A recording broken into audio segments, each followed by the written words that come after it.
All right, let's talk about the power clean. Why it's the most effective workout for jumping. It's a numbers game. If I'm power cleaning 135 and my body is tricked to the place where every time I'm in this motion right here, a jumping motion, my body feels like I'm about to lift 135, or so have you.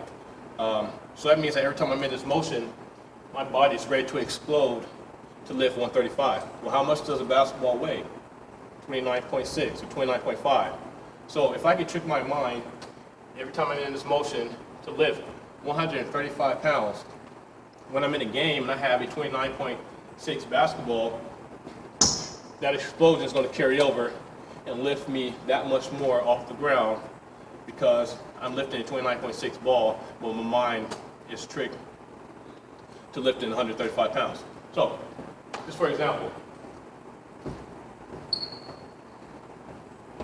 want to do power cleans, feet shoulder width apart, all right, close to the bar, and getting the motion down, but being able to use my body to explode up. I'm in this motion here. This is in regular jumping motion, but as you can see, I'm about to lift the weights.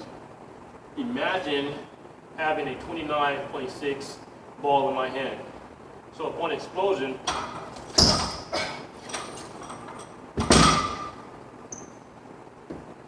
you can see every time I'm in that motion, my explosion is going to be used to lift that much weight.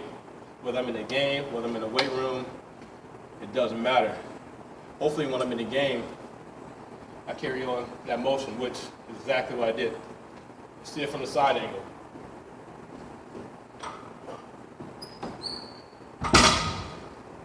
So same thing in the motion. I'm going up. See that motion there? That's the jumping motion. All right? So this is why power cleans is the most important, most effective workout, because it's simulating a jumping motion. When you add resistance, 135,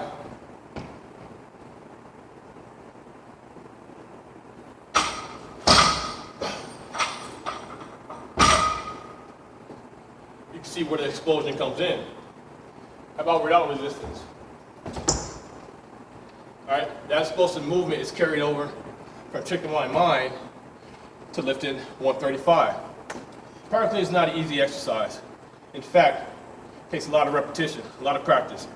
I advise you to start without weight, maybe just the bar. Get the motion down, especially from the hips up. The motion of transitioning from the hips to the shoulders is the most difficult motion. But doing it right and then adding on weight after you get the fundamentals down, it'll be more effective. Do not do it improper and add weights.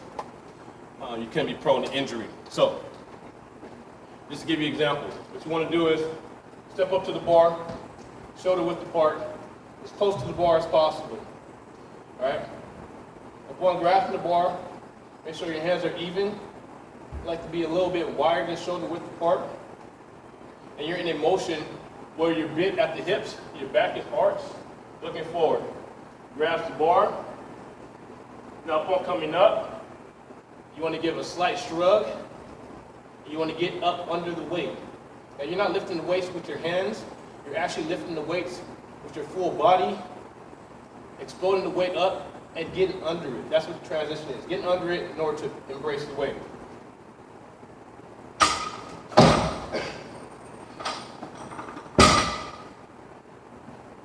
Now in that motion, a lot of people like to actually catch it in a squat, which is definitely effective. I catch it on the explosion on the way up.